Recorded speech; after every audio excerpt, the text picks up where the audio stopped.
Well, hello, folks. How are we doing today?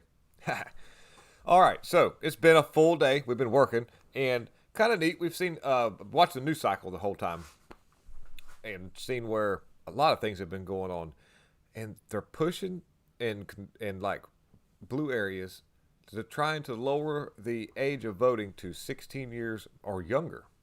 Now, I'm a little bit weary of that. I'm a lot weary of that. I'm saying a little bit just because that's a sarcastic remark. That's very scary in a way because there's a reason why there is a certain age to vote. And it seems to be with the arrested development of the new age person, the adult age is actually a lot later in life now than it used to be. When used to, you were pretty you were on the up and up by you were like say if they were going to do this, they should have done this 25.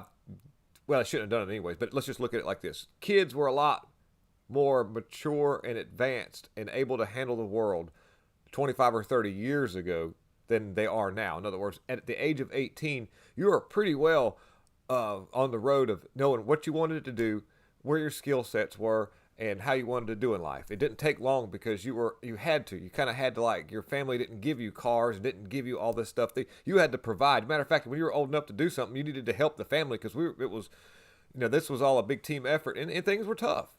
It's weird how good things come out of tough situations.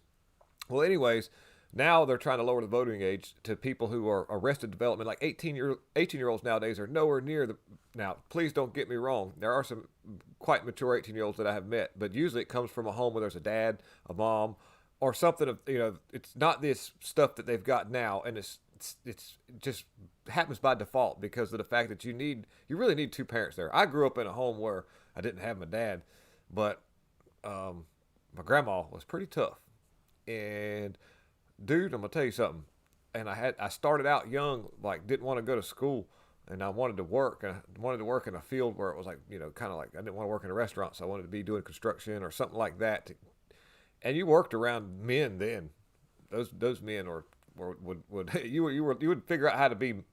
You didn't take long. In other words, I kind of found my way pretty quick. I had some stumbles along the way, but all in all, thank goodness, I've been blessed by a lot of knowledge, and I've had the backing by 3/4 of my neighborhood where I lived at because of just this area I live at, small town, and we kind of all know each other. And so there's an old saying around here: it takes a town to raise a genius. Now, I'm not tooting my whistle. I'm just saying, like, that's how it used to be. You could go down the street and everybody knew who the kids were, the parents, and all that, and you could trust everybody, and you didn't have to worry. And then lo and behold, they would actually help you when the kids thought they were getting away with something. The neighbors would say, "Hey, I'm watching you," and everybody took part in something like that. That was a beautiful thing. Another attack of the left is to take that structure down of family, friends, and neighbors. That's kind of where they want to. And you know what's funny? They'll put you in all these little tight little areas. They'll put you in a little housing development. They'll put you in a like a hotel style high-rise apartment complex where you're stacked on top of each other. You don't talk to anybody, and you're right there. It's the way to survive, because if you're not careful, you end up, people will start messing with you, so you have to like isolate yourself even though you're amongst all these people. So you're amongst all these people, and everybody's isolated themselves, and next thing you know, you've got this heated anger pot because nobody communicates, nobody cares about anybody's feelings. It's all about them because I just want to get me and I want to get by. Don't mess with me. Wow, I went on a rant on that. But anyways, that's an attack of the left. Pack you in little bitty places, isolate you with technology, and just make kids do all the voting that have no education of what it takes to actually make a successful living or raise a successful community, because they don't care. Now, let's get to some articles right quick, since I've ranted enough for that for a while. We got a black screen here. Let's get right. Let's see if Oh, yeah. So this old machine that we've got going on right here. I'll get right here. Come on now. So I'll have to do a little bit of wondering what in the world's going on with that. Of course, sometimes my OBS. There we are. Yeah. I may edit that out. I may not. That's some of the technical difficulties that goes on behind the scenes. But we do have the audio straightened out recently. I've noticed that. Yeah, they tried to take me down.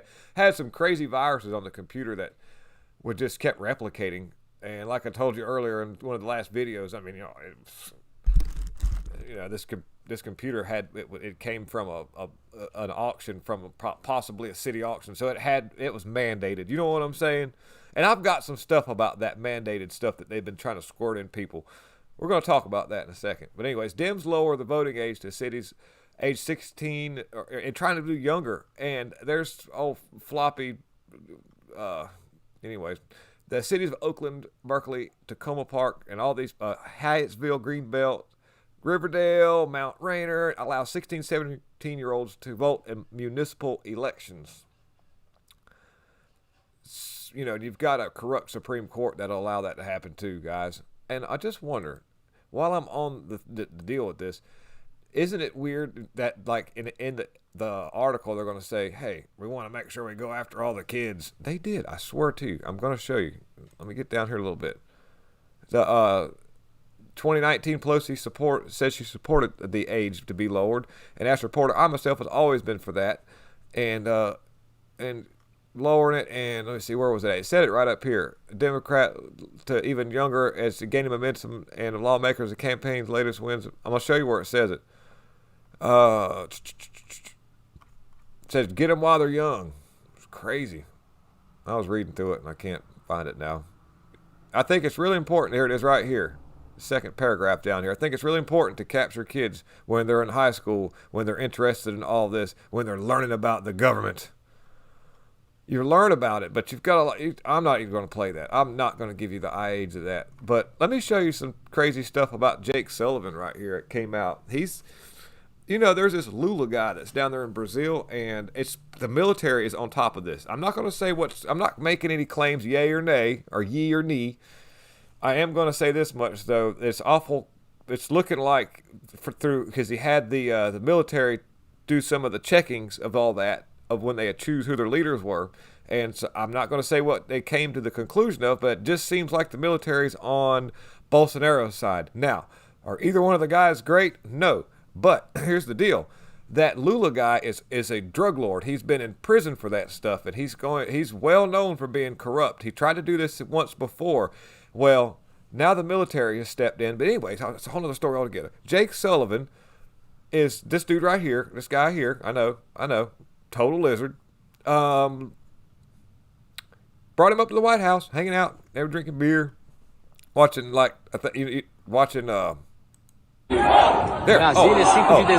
This right here is a protest in Brazil where Lula was. Let me see here.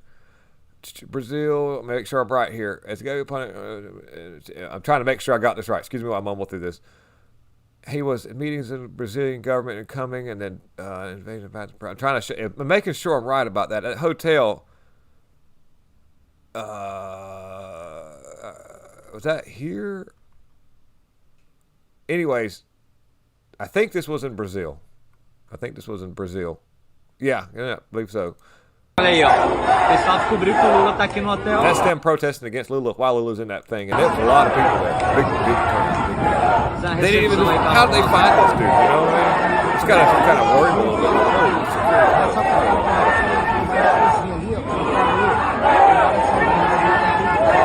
So, okay, so here, check this out. You want to watch some Republicans get their snub on? Watch this as they're gonna shake Chuck Schumer over here, but Turtle McConnell and McCarthy over here, they ain't getting no love. Watch this. There's no audio, but here. Yeah, that's all that is right there. I'll be the sound effects of that, because that's all you got right there is a big pile of that. But look, watch how they just look. They don't even look at him. They just and Pelosi's over there like, yeah, I can't wait to get drunk. I can't wait.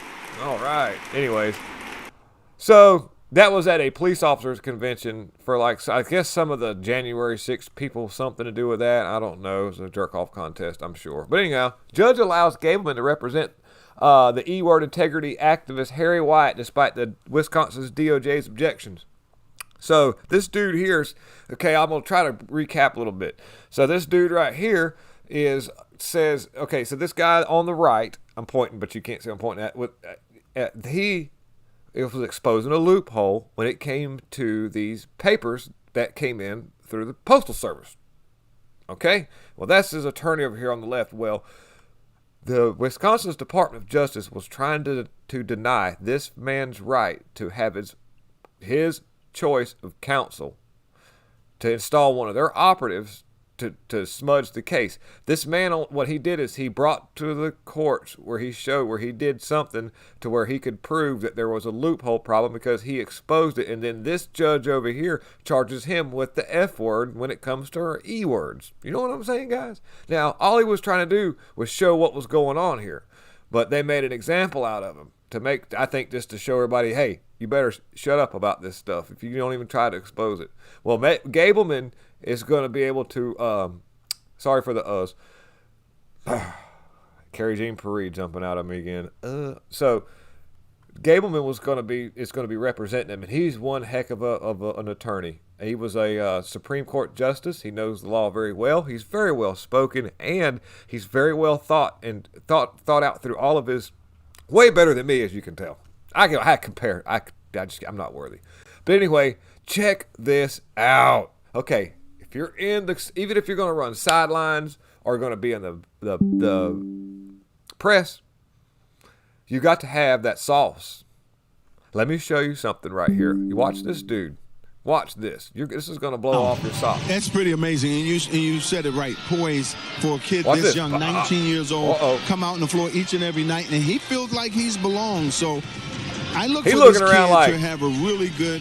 He's looking around like, what is going on? Look, he sees something going on in the corner of his eye, but he doesn't know what. He's got to power through this. Watch. So I look for this kid to have a really good first half of the season. He's out. That's pretty amazing. And you said it right. Poised for a kid this young, 19 years old, come out on the floor each and every night, and he feels like he's belonged. So I look for this kid to have a really good first half of the season. Out. So, but don't worry, guys. It says up here, I think it was, they found out after he was taken courtside. It even says it right here. I can't read any of that, but the NBA has a strict policy where certain things where that requirement to be that stuff up in you. The mandated personnel, all personnel. I'm gonna show you right here. They said they found the cause of it though. He says, right here, yeah. Right here it says New York Post Hawks have announced Rathburn is now in stable condition and was just dehydrated. He just needed a drink of water. That's all. Just like on that, I don't know if you remember Lucy Lawless. What was it? Xena. Every time somebody would get taken out, they'd be like, get her some water. She needs water. I'm like, man, that must have been they have a sword run through them. And they get water. They need water. Good water you got there. But anyways, that's an old TV show. Well, to tie this all together, family blames some kind of stuff there for her daughter just kind of like left out of here all of a sudden on the right here, young. And the thing was is the excuse me while we quiet that off, guys. Sorry about that. This girl here was kind of fear-mongered into getting that stuff, and next thing you know, she ain't with us anymore, or is not with us anymore. And here is Biden giving us what the deal is. Okay, this is a brief little moment with the press asking him about why he has not went to the border, even though he's right there on it. He goes to Maricopa County, Arizona, and it has to do with some semiconductors and other stuff, and he gets asked by the media, why are you not going to the border? And he gives us one heck of a good reason, guys. I give it to the guy. State and not visit the border. Because there's a more important thing going on. They're going to invest billions of dollars in a new enterprise. As he could barely get that out. He could barely get that out, guys. They're going to make billions of dollars in a new enterprise. Isn't that something else? That's crazy. But that just goes to show you where their heart is when it comes to the actual safety and well-being of this country, the people in it, and the people that are crossing, that are being trafficked, and gosh knows what. Anyways, so what we're looking at now is just more of the same stuff. We're going to see what happens. We've got a lot going on with the Walker and Warnock thing, and you guys, we can pray all we can pray and hope for a fair outcome, but I think we kind of know which direction this is going to go. And they're already, the judge had allowed, certain, 3-day absentee things to be 3 days or something. It's a lot. But anyways, so my phone does not stop ringing over here, guys. I am so sorry about that. I get the audio right, and then all of a sudden you've got this number that keeps calling. It's an 800 number, too, at that. I don't know. Anyways, I really appreciate all you guys for tuning in. Lots of love. We're going to get out of here and go home and be looking for some more stuff. We got wins. We're going to be okay. There's a lot of stuff going on behind the scenes. I think everything is going to work itself out. Right now, they're still trying to get everybody all seated in certain places and different places when it comes to Congress. And we're going to see what happens with Warnock and all that. So anyways, don't worry. Keep your eye on the ball. We've still got a long ways to go. And we can't throw in the towel now. So thank you guys. Lots of love. God is in control.